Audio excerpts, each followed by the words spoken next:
सत जय भीम। मैं हूं इंजीनियर स्नेहा और आप देख रहे हैं द थिंग। इस वक्त हमारे साथ है वंचित बहुजन आघाड़ी के महाराष्ट्र प्रदेश के उपाध्यक्ष सर्वजित बनसोड़े सर। बहुत बहुत स्वागत है आपका। जय भीम। जय भीम जय भीम। तो आज हम वंचित बहुजन आघाड़ी के जो राजनीतिक सफर है उस पर बातचीत करेंगे, साथ ही अम्बेडकराइट आंदोलन को लेकर भी हम जानना चाहेंगे। तो सबसे पहले सर मैं ये जानना चाहूँगी कि जिस प्रकार आप अम्बेडकराइट पॉलिटिक्स कर रहे हैं, तो इस संपूर्ण महाराष्ट्र के अंदर अम्बेडकराइट राजनीति जो है एक अछूत रह गई है, अछूत बनकर रह गई है। कहीं पर भी एडजस्ट नहीं होते हैं अम्बेडकराइट पॉलिटिकल लोग। तो कैसे देखते हैं इन चुनौतियों को आप? नहीं, मेरे हिसाब से अम्बेडकर अम्बेडकरवादी आंदोलन शुरू से ही बाबा साहब अम्बेडकर से लेकर ज्योतिराव जी फुले से लेकर ये अपनी विचारधारा को लेके काफ़ी मजबूती के साथ काम करने में विश्वास रखता है। और मुझे लगता है कि डायनामिज़म और रिलेवेंस जो है उसके साथ साथ हमें बदलने की ज़रूरत है। एक समय बाबा साहब अम्बेडकर ने भी अपने आंदोलन को सफल बनाने के लिए बाबा साहब ने कई रणनीतियों का इस्तेमाल किया था। मुझे लगता है कि आज के अम्बेडकरवादी आंदोलन को भी सफल बनाने के लिए अलग अलग रणनीतियों का इस्तेमाल करने की ज़रूरत है। देखिए, संपूर्ण देश के अंदर हिंदू राष्ट्र की बात हो रही है, संविधान विरोधी बातें होती है। तो ऐसे में कितना टिक पाएगा अम्बेडकराइट राजनीति, देश के कहो या फिर स्टेट की राजनीति में? मुझे लगता है कि आज अगर तमिलनाडु जैसे प्रदेश का हम लोग देखते हैं, जिस तमिलनाडु में पेरियार रामास्वामी नायकर की विचारधारा को बहुत ही मजबूती से मानने वाले लोग हैं, और शायद ही भारत के महापुरुषों में पेरियार जी जैसा आंदोलन किसी ने चलाया हो। जिस पेरियार जी ने दक्षिण भारत में हिंदू प्रतीकों का और देवी देवताओं का इतनी भर्त्सना की है, इतना विरोध किया है, इतना ज़्यादा खुलेआम विरोध किया है, उसके बाद भी आज तमिलनाडु की राजनीति में सत्ता पक्ष भी पेरियार रामास्वामी के विचारधारा का है और विपक्ष भी पेरियार राम के उनकी विचारधारा का है। इसलिए मुझे ऐसा लगता है कि अगर ये दक्षिण भारत में हो सकता है तो वही चीज़ हम ज्योतिराव फुले के भी आंदोलन में देखते हैं और वही चीज़ हम बाबा साहब के भी आंदोलन में देखते हैं। इन्होंने कभी भी अपने सिद्धांतों से ये लोग कभी भटके नहीं हैं। ठीक है, हालांकि इन्होंने कोई राजनीतिक समझौते किए होंगे, लेकिन अपने विचारधारा के साथ कभी कोई समझौता नहीं किया। और आज मुझे लगता है कि भारतीय जनता पार्टी भी उसी तर्ज पे काम करती है। भाजपा के साथ हम सब लोगों के बहुत बड़े वैचारिक मतभेद है, लेकिन भाजपा जो उसका जो विचार है, हिंदुत्ववाद का विचार है, ब्राह्मणवाद का विचार है, उसके साथ कोई समझौता नहीं करती है। भले वो राजनीति के तहत उन्होंने जम्मू कश्मीर में भले पीडीपी के साथ अलायंस किया, उत्तर प्रदेश में भले बीएसपी के साथ अलायंस किया, अनेकों स्टेट में आज वो मध्य तमिलनाडु जैसे प्रदेश में डीएमके और एआईडीएमके से भी अलायंस करने के लिए भारतीय जनता पार्टी के लोग तड़पते हैं।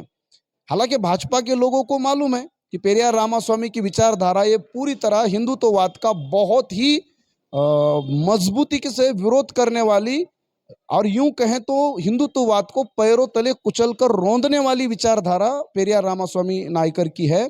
उसके बाद भी भाजपा तमिलनाडु में अलायंस करने के लिए तड़पती है, ये भी सोचने वाली बात है। संवैधानिक भारत में जिस प्रकार से हिंदुत्व की बात होती है लगातार, और हिंदुत्व के साथ साथ कई बार आपने देखा होगा तो जातीय जो उत्पीड़न है वो भी लगातार बढ़ते जा रहा है। उसके बाद भी जिस प्रकार बीजेपी सत्ता में आ रही है, तो ऐसे में अम्बेडकराइट राजनीति तो काफ़ी कमज़ोर लग रही है, और काफ़ी जगह पर ये माना भी जा रहा है कि अम्बेडकराइट राजनीति कमज़ोर हो रही है। तो ऐसी चुनौतियों को आप वंचित बहुजन आघाड़ी के माध्यम से कैसे सामना करेंगे? देखिए, ये बात तो माननी पड़ेगी कि एक तो पूरे देश में 2019 के अपडेट आंकड़ों के आधार पे अगर मैं बात करूं तो लगभग हमारे देश में 93 करोड़ से ज़्यादा वोटर्स हैं, और उसमें केवल भारतीय जनता पार्टी को, अकेले भाजपा को 22 करोड़ 91 लाख से ज़्यादा वोट मिला है। तो इसलिए 22 करोड़ 91 लाख वोट लेने वाली भाजपा एक तरफ है, और दूसरे नंबर पे 12 करोड़ के आसपास वोट लेने वाली कांग्रेस पार्टी दूसरी तरफ है, और तीसरी तरफ अम्बेडकरवादी पार्टियां हैं, जिनका वोट ऑफ परसेंटेज मैं बताऊंगा तो हम सब लोगों को काफ़ी मायूसी आएगी। लेकिन मुझे ऐसा लगता है कि गुब्बारा कितना भी बड़ा क्यों ना हो, उसको फोड़ा जा सकता है। भारतीय जनता पार्टी को भी हराया जा सकता है। ये हमने अभी खास करके पंजाब के चुनाव में भी देखा, दिल्ली प्रदेश के भी चुनाव में देखा, हमने पश्चिम बंगाल में भी देखा, हमने तमिलनाडु में भी देखा, और उसके साथ साथ मध्य प्रदेश में भी देखा। काफ़ी राज्यों में भाजपा को बुरी तरह से हराया गया है। हालांकि भाजपा के नरेंद्र मोदी की हम लोग एक तरह से उनका विरोध करते हैं, उनके ऊपर हम लोग अलग अलग जोक्स बनाते हैं। मुझे ऐसा लगता है कि मोदी और अमित शाह के ऊपर जोक्स बनाना एक अलग बात है, लेकिन मोदी और अमित शाह के पीछे जो ताकत खड़ी है वो अदानी, अंबानी, गोयनका, टाटा, बाटा, बिरला जैसे हजारों उद्योगपतियों की और उनके पैसे की जो ताकत है उसके साथ हम मजाक नहीं कर सकते। इसलिए नेताओं को क्रिटिसाइज करना अलग बात है, लेकिन नेताओं के पीछे जो बैकअप है, जो सिस्टम है, जो क्रोनी कैपिटल पॉलिटिक्स है, उस क्रोनी कैपिटल पॉलिटिक्स को हम लोग समझ नहीं पा रहे हैं। मुझे लगता है कि 1991 के बाद जैसे हमारे देश में लिबरलाइजेशन, प्राइवेटाइजेशन, ग्लोबलाइजेशन आया है, उसके बाद जो राजनीति पूरी तरह से बदल चुकी है, उस बदली हुई राजनीति को समझकर अगर अंबेडकरवादी लोग आगे बढ़ते हैं तो एक जमाना ऐसा भी था जब गांधी जी को स्वराज फंड के नाम पर 1 करोड़ रुपया मिलता था और बाबा साहब अंबेडकर को आंदोलन चलाने के लिए महज 700 रुपया मिले थे, लेकिन वो 700 रुपए को लेकर भी बाबा साहब अंबेडकर ने 1 करोड़ वाले उस समय के गांधी नेहरू के आंदोलन को हराया था। इसलिए मुझे लगता है कि हमें अपने बेसिक पर अगर हम लोग काम करते हैं तो आज भी ये साबित हो सकता है। महाराष्ट्र के पिछले विधानसभा लोकसभा चुनाव में अगर महाराष्ट्र के 41 लाख से ज्यादा लोगों ने वंचित बहुजन आघाड़ी को वोट दिया, वंचित बहुजन आघाड़ी ने किसी को चाय तक नहीं पिलाया, पैसा नहीं दिया और किसी को किसी भी तरह का लालच नहीं दिया है। यानी विचारधारा के आधार पर अगर 42 लाख वोट, ये 2 साल पहले की बात है, मैं 1000 साल पहले, 200-500 साल पहले की बात नहीं बता रहा हूं, ये 2 साल पहले भी महाराष्ट्र में हुआ है, उत्तर प्रदेश में भी करोड़ों वोट बहुजन समाज पार्टी लेती है। तो लोगों के अंदर अगर आप सही तरीके से ईमानदारी के साथ खून पसीना एक करके मेहनत करते हो तो लोग वोट देते हैं, लेकिन हमारी जो पॉलिसी है या रणनीति है वहीं कहीं तो भी चूक हो रही है, उसको सुधारने की जरूरत है। महाराष्ट्र के अंदर जो अम्बेडकराइट लोग हैं उन्होंने एक आंदोलन चलाया कि खूब लड़ लो बेकीने, आता लड़िया एक ही ने। इस पर वंचित बहुजन आघाड़ी का क्या स्टैंड रहेगा, कैसे देखते हैं आप इस कथन को? मुझे ऐसा लगता है कि ये बातों को लेके काफ़ी बार बार लगातार 1957 से लेकर आज तक ऐसे सैकड़ों एक्सपेरिमेंट किए जा चुके हैं। इसलिए लोग एक होने चाहिए, ये सबकी उम्मीद है, लेकिन मैं उससे भी थोड़ा आगे चल के ये सोचता हूँ कि आज देवेंद्र फडणवीस जी महाराष्ट्र के पिछली बार मुख्यमंत्री बने, आज वो महाराष्ट्र के डिप्टी सीएम हैं, या उद्धव ठाकरे महाराष्ट्र के मुख्यमंत्री बने, तो उद्धव ठाकरे जिस समाज से आते हुए कायस्थ समाज है, या महाराष्ट्र में फडणवीस जिस समाज से आते हो ब्राह्मण समाज है, तो ये तो आटे में नमक समान है। तो ये समाज का कहीं वोट भी नहीं होता है, कहीं आता पता भी नहीं होता है, लेकिन राजनीति करने का जो उनके अंदर जज्बा है, चाहे वो धोखाधड़ी हो, लूट नीति हो, फूट नीति हो, झूठ नीति हो, वो किसी भी तरीके से बाय हुक और क्रुक लोगों को सच बताकर या झूठ बताकर, क्योंकि मोदी अभी प्रधानमंत्री बोले हैं तो पूरा झूठ के आधार पे बने हैं। भले वो हर इंसान के खाते में 15 लाख रुपए डालने वाला झूठ हो या हर साल 2 करोड़ नौकरियां देने वाला झूठ हो, तो झूठ के आधार पे लोगों को बेवकूफ बनाकर भी वो सत्ता पर काबिज बैठे हैं। और हम लोग जो है, जो सच्चाई को आधार बनाकर, अपने सिद्धांतों को आधार बनाकर आज तक काम करते आए हैं, मुझे ऐसा लगता है कि राजनीति शुरू से हमेशा से ऐसी ही है। तो राजनीति को राजनीति के तरीके से अगर हम काम करेंगे तो सफलता जरूर मिलेगी। तो मतलब जो एकीकरण की बात कर रहे हैं, तो जो गठबंधन की बात कर रहे हैं, तो समाज के अंदर कहो या फिर जो भी अम्बेडकराइट राजनीतिक पार्टियां हैं उसकी बात कर रहे हैं, तो वो कितना जायज़ है? मुझे लगता है कि इससे कुछ मिल भी पाएगा? नहीं, देखो, इससे एक साइकोलॉजिकल इफेक्ट तो जरूर होता है। भले ही किसी नेता के साथ 2 लोग खड़े हैं, 4 लोग खड़े हैं, ज्यादा उनका संख्या बल नहीं होगा, कम होगा, ज्यादा होगा, लेकिन ये साइकोलॉजिकली जो समाज के ऊपर जो इफेक्ट हुआ है कि ये गठ है, वो गठ है, मुझे ऐसा लगता है कि आप भी देखिए, देखो, रजिस्ट्रेशन करने के लिए हर बंदा पार्टी को रजिस्टर्ड कर सकता है, कोई भी अपना खुद का, लेकिन पब्लिक क्या कहती है, रजिस्ट्रेशन क्या कहता है। इसलिए मुझे लगता है कि ऐसे कई सारे निर्दलीय प्रत्याशी होते हैं जो 200, 400, 500, 1000 वोट लेने वालों को आप रोक नहीं सकते हैं। इसलिए ऐसी अलग अलग खुद को अम्बेडकरवादी कहने वाली कई पार्टियां हैं, लेकिन मुझे ऐसा लगता है ये कुछ ना कुछ बहुत बड़ा साइकोलॉजिकल गड़बड़ है जिसको हमें समझना पड़ेगा। क्योंकि जब भाजपा जैसी, कांग्रेस जैसी, राष्ट्रवादी जैसी ताकतों का मुकाबला करना है, तो ऐसी मनगढ़ंत बातों में फंसे हुए लोगों को भी मैं कहना चाहूंगा कि जब बड़े बड़े अपने इरादे होते हैं या अपना दुश्मन बहुत ज्यादा बड़ा होता है, वो 23 करोड़ वोट लेने वाला दुश्मन है, अब 23 करोड़ वोट वाले दुश्मन का मुकाबला करने के लिए महज 1000, 2000, 3000 वोट, ऐसा नहीं है कि आप लोगों ने एक्सपेरिमेंट नहीं किए है। जो भी अपने आप को छोटा मोटा नेता मानते हैं, छोटी मोटी पार्टियां चलाते हैं, लेकिन महज इतने सालों के बाद भी अगर 1500 लोग भी आपके ऊपर भरोसा करने के लिए तैयार नहीं है, 10-10, 20-20, 25, 50-50 साल, 60-60, 70-70 साल के उम्र के लोग हैं। ऐसा नहीं है कि वो कल परसों के 15, 16, 18, 20, 25 साल के नौजवान हैं। अगर वो 10, 20, 25 साल के नौजवान या टीनेजर रहते तो हम शायद उनके कामों को, उनके इरादों को, उनके संघर्षों को हम ऐसा मान के चलते कि चलो भाई शुरुआत है। लेकिन जिनकी उम्र 60-70 साल हो चुकी है, उसके बाद भी अगर रत्ती भर भी लोग अपने ऊपर भरोसा नहीं कर पा रहे हैं, तो मुझे लगता है कि ऐसे लोगों ने इन सारी चीज़ों को समझने की ज़रूरत है। और आज की तारीख में कांग्रेस, राष्ट्रवादी जैसी बड़ी बड़ी ताकतों को, आरएसएस को हराने के लिए, खास करके महाराष्ट्र में देखा जाए तो बाबा साहब आम्बेडकर जी को आज भी लाखों लोग मानते हैं।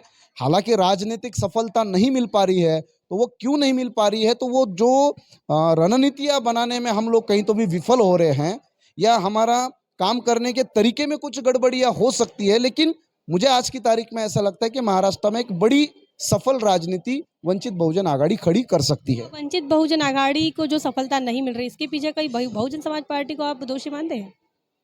देखिए, ये काफ़ी 30-40 सालों से लंबा एक विरोधाभास चलते आया है। लेकिन मुझे ऐसा नहीं लगता है, क्योंकि बाबा साहब आम्बेडकर का भी आंदोलन बहुजन समाज पार्टी होने के बाद भी, खास करके अकोला, बुल्ढाना हो, वाशिम हो, नांदेड़ हो, हिंगोली हो, मराठवाड़ा हो या औरंगाबाद, ये बेल्ट में बार बार उनको सफलता मिलती रही है। बहुजन समाज पार्टी होने के बाद भी आज चाहे बुल्ढाना हो, वाशिम हो, अकोला हो, यहाँ का जो लोकल बॉडी इलेक्शन है, और ये महाराष्ट्र की ऐसी 20 से 25 सीटें हैं कि जहाँ पे लगातार बाबा साहब आम्बेडकर जी के प्रत्याशी 1 नंबर, 2 नंबर, 3 नंबर के वोट पिछले 25 सालों से लेते हुए आए हैं।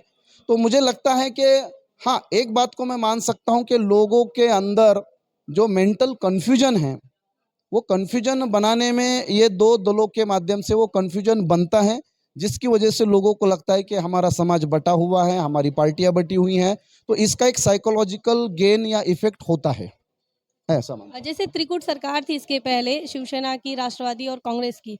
उसके बाद जो बीजेपी ने अपना लोटस ऑपरेशन काम मतलब यहाँ पर कामयाब किया है, उसके बाद तो जो है लोगों का कॉन्फिडेंस तो और भी कमज़ोर हो गया है कि उन्हें लगता है कि गैर बीजेपी भी सरकार बना ले, तो भी बात नहीं बनेगी, क्योंकि उसके बाद भी बीजेपी की सरकार बनती है। तो इसको आप एक राजनीति के माध्यम से कहो या संवैधानिक पॉलिटिक्स जो करते हैं, उसके हिसाब से आप कैसे देखते हैं, कितना गलत, कितना सही देखते हैं? देखिए, मुझे तो ऐसा लगता है कि जितना ज़्यादा तकलीफ होगा, उतना ज़्यादा रिवॉल्यूशन के लिए सबसे मदद होगा। इसलिए आज बीजेपी ये जो कर रही है, बीजेपी कर सकती है। उसके पहले कांग्रेसियों ने भी ये बातें की है, जो भी सत्ता में रहे हैं उन्होंने बार बार ऐसी हरकतें की हैं। बीजेपी ये जो बातें बार बार कर रही है, जिसके बाद मुझे ऐसा लगता है कि पब्लिक के अंदर एक नैरेटिव सेट होने में मदद ही हो रही है। और पब्लिक जो है, भाजपा की ये जो काम करने की उनकी तरीके हैं, उन तरीकों को पब्लिक आने वाले चुनाव में, जब आम चुनाव होंगे, क्योंकि बाई इलेक्शंस और छोटे मोटे इलेक्शंस में हम लोग इसको आज इसका वैल्यूएशन कर नहीं पाएंगे, लेकिन जब आम इलेक्शन होगा पूरे देश में, तो भारतीय जनता पार्टी को इसका खामियाजा भुगतना पड़ेगा। इसका फायदा वीबीओ को हो पाएगा क्या?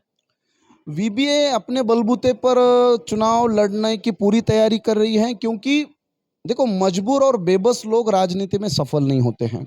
और मुझे ऐसा लगता है कि वीबीए अपने बलबूते पर चुनावी रणनीति बना रहे हैं, शुरू से काम करते आए हैं। लेकिन साथ ही भाजपा जैसी ताकतों को रोकने के लिए खुद बाबा साहब आम्बेडकर जी ने 2 से 3 पत्रकार परिषद लेकर कांग्रेस और शिवसेना दोनों पार्टियों को गठबंधन के लिए न्योता दिया है, आमंत्रण दिया है।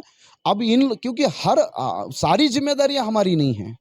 कांग्रेस वाले भी चाहते हैं कि भाजपा रुकनी चाहिए, सेना वाले भी चाहते हैं भाजपा रुकनी चाहिए। तो सारी देश की भाजपा को रोकने का ठेका अकेले वीबीए ने नहीं लिया है। वीबीए ने पहल किया है, बाबा साहब आम्बेडकर जी ने उनको निमंत्रण दिया है। उस निमंत्रण को भी उन्होंने भी 2 कदम पीछे हटकर, हमारी भी कुछ बुनियादी मांगे हैं, हमारी भी कुछ बुनियादी सोच है, उस सोच को उन्होंने भी रिस्पेक्ट करना चाहिए। और भाजपा को अगर सही मायने में वो रोकना चाहते हैं, तो बाबा साहब आम्बेडकर जी ने जो आपको न्योता दिया है, निमंत्रण दिया है, तो आपने भी बड़ा दिल करके 2 कदम पीछे हटकर भाजपा को रोकने के लिए आपने भी बाबा साहब आम्बेडकर जी के सुझाव पर और उनके निमंत्रण पर विचार करना चाहिए। बीबीए की विचारधारा अलग है, शिवसेना की अलग है और कांग्रेस की अलग है। तो ऐसे में जिस कांग्रेस को आज तक हम ब्लेम करते आए हैं, मतलब बीबीए के नेता ब्लेम करते आए हैं कि कांग्रेस ने संविधान को लागू नहीं किया या फिर बाबा साहब का विरोध किया। तो ऐसे में कैसे बन पाएगी बात? मुझे ऐसा लगता है कि ये राजनीतिक समझौते जो है, तो बाबा साहब अम्बेडकर ने भी समाजवादी पार्टी के साथ समझौता किया था। बाबा साहब अम्बेडकर ने खुद भी पहला जो भारत का मंत्रिमंडल जो पंडित नेहरू जी के मंत्र नेतृत्व में बना, उसमें भी बाबा साहब अम्बेडकर कायदा मंत्री रहे, कानून मिनिस्टर रहे। इसलिए मुझे लगता है कि ये विचारधारा का तो समझौता है नहीं। ये आज भारतीय जनता पार्टी ने जो पूरे देश में इतना कोहराम मचा के रख दिया है जाति का, धर्म का, और खास करके अभी कल जो ईडब्ल्यूएस का कानून उन्होंने पारित करके संविधान का जो मूल ढांचा है, जिसको हम आर्टिकल 15(6) और आर्टिकल 16(6) के तहत जो हम लोग कहते हैं कि basic structure of Indian constitution, और जिसको हम फंडामेंटल राइट्स कहते हैं, तो भारतीय जनता पार्टी ने बेसिक स्ट्रक्चर के अंदर घुसपैठ किया है। भारतीय जनता पार्टी ने जो Kesavananda Bharati versus state of union का जो डिसीजन था, या इंदिरा साहनी का जो डिसीजन था 92 वाला, ये सारे डिसीजन, इंदिरा साहनी का डिसीजन तो लगभग 11 जजेस के बेंच ने दिया हुआ डिसीजन था, या उसके पहले के जो 9 बेंच के जजेस ने दिए हुए जो डिसीजन है, इसको बदलकर जो संविधान का जो मूल ढांचा है उसको बदला जा चुका है।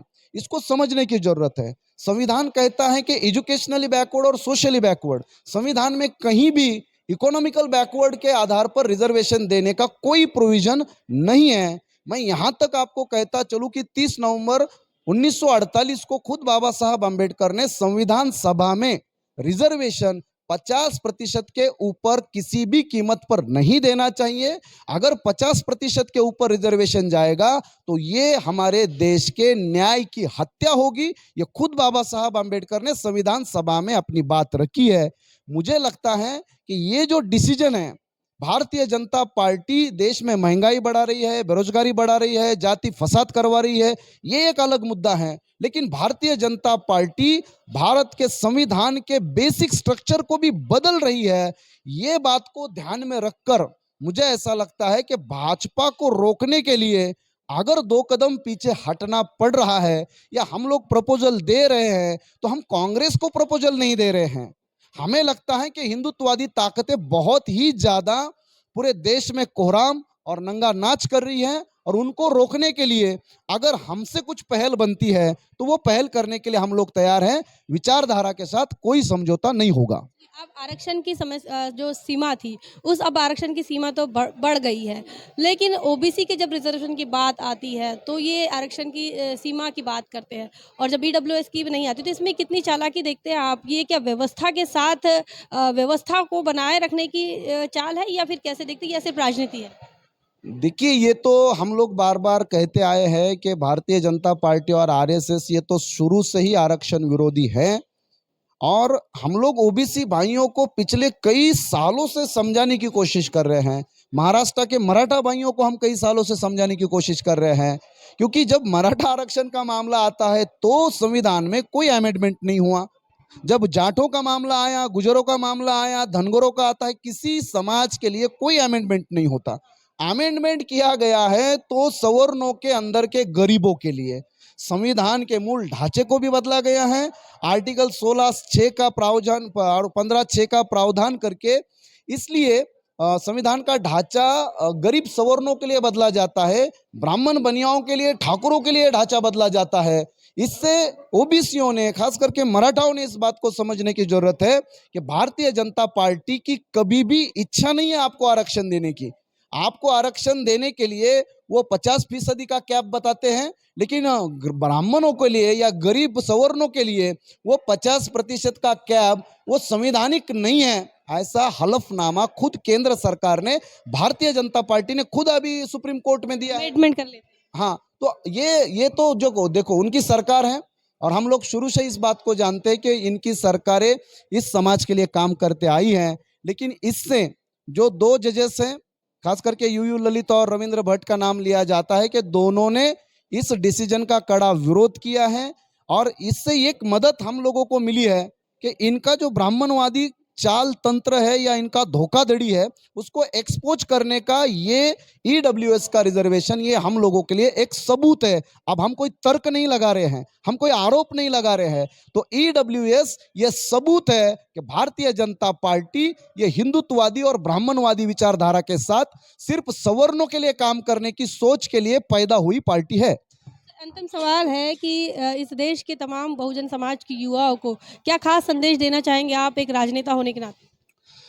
मैं तो युवाओं को ज़रूर कहना चाहूँगा कि राजनीति के बारे में काफ़ी अफवाहें भी फैलाई जाती है, लेकिन आखिरकार सारे बदलाव के रास्ते, चाहे आज युवा बेरोजगार है, मुझे इस बात का दुख है कि हमारे युवाओं को पढ़ने लिखने का शौक है, होना चाहिए। माँ बाप भी बहुत फोर्स करते हैं कि तू पढ़ना चाहिए, तू डिग्री लेना चाहिए, लेकिन आज जो एमबीए से लेकर बीबीए से लेकर अलग अलग इंजीनियरिंग की फैकल्टी से लेकर मास्टर डिग्री कोर्सेस लेने वाले, या आप यूं कहें तो ऐसी ऐसी डिग्रियां हैं, होटल मैनेजमेंट से लेकर एएनएम से जीएनएम से लेकर आईआईटी में इतनी तरीके के डिग्रियां लेने के बाद भी बहुजन समाज के युवा बेरोजगार हैं और उनको 5-5, 6-6, 8-8 हजार रुपए के मजदूरों के जैसा उनको काम करना पड़ रहा है। इसलिए युवाओं को मैं बताना चाहता हूं कि भाई आपको नौकरी नहीं मिलती है, लेकिन पॉलिसी तो आपके मम्मी पापा नहीं बनाते हैं, पॉलिसी तो आखिरकार सरकार बनाती है। आपको स्कॉलरशिप चाहिए, लेकिन स्कॉलरशिप भी कोई दादा मामा नहीं देते हैं, स्कॉलरशिप भी सरकार ही तय करती है कि आपको स्कॉलरशिप देना है कि नहीं देना है, आपकी नौकरियों का रिक्रूटमेंट करना है कि नहीं करना है। इसलिए भले आप राजनीति में एक्टिवली का पार्टिसिपेट करें या ना करें, लेकिन राजनीति को छोड़कर हमारी समस्याओं का कोई हल होगा, ये सोचना भी मैं कहूँगा कि अपने आप के साथ एक बेईमानी है, धोखा है। इसलिए पॉलिटिकल पावर ये मास्टर की बाबा साहब अंबेडकर ने जो बार बार कहा, मैं नौजवानों को बताना चाहता हूं कि भले आप राजनीति के बारे में क्या सोचते हैं ये मुझे नहीं मालूम, लेकिन नौजवानों को आपके भी बेरोजगारी और गरीबी और आपका भी भविष्य ये राजनीति के ऊपर निर्भर करता है। इसलिए आज की भारतीय जनता पार्टी की राजनीति को उखाड़ कर फेंकना है तो नौजवानों को कम से कम बैठे बैठे ये सारी आंदोलन और ये विचारधारा जो देश में जहर फैला रही है उसका पुरजोर नौजवानों ने विरोध करना चाहिए, मैं ऐसा कहूंगा। बहुत बहुत धन्यवाद। हमारे साथ थे सर्वजीत बनसोड़े जो कि वंचित बहुजन आघाड़ी महाराष्ट्र प्रदेश के प्रदेश उपाध्यक्ष हैं। उन्होंने जो तर्क दिए हैं, उन्होंने जो बात कही है, जो रोक ठोक बात उन्होंने कही है, उस पर आपका क्या विचार है, आपका क्या ख्याल है, कमेंट सेक्शन में जरूर बताएं। बताएं कि उनके बताए हुए बातों को लेकर आपकी कितनी सहमति है, असहमति है। कमेंट करें और बने रहे द थिंक पर। जय भीम, जय भारत। बहुजन विचारधारा को घर घर तक पहुंचाने के लिए हमारे YouTube चैनल को सब्सक्राइब करें, लाइक करें, कमेंट करें, शेयर करें और बेल आइकन की घंटी दबाना ना भूलें।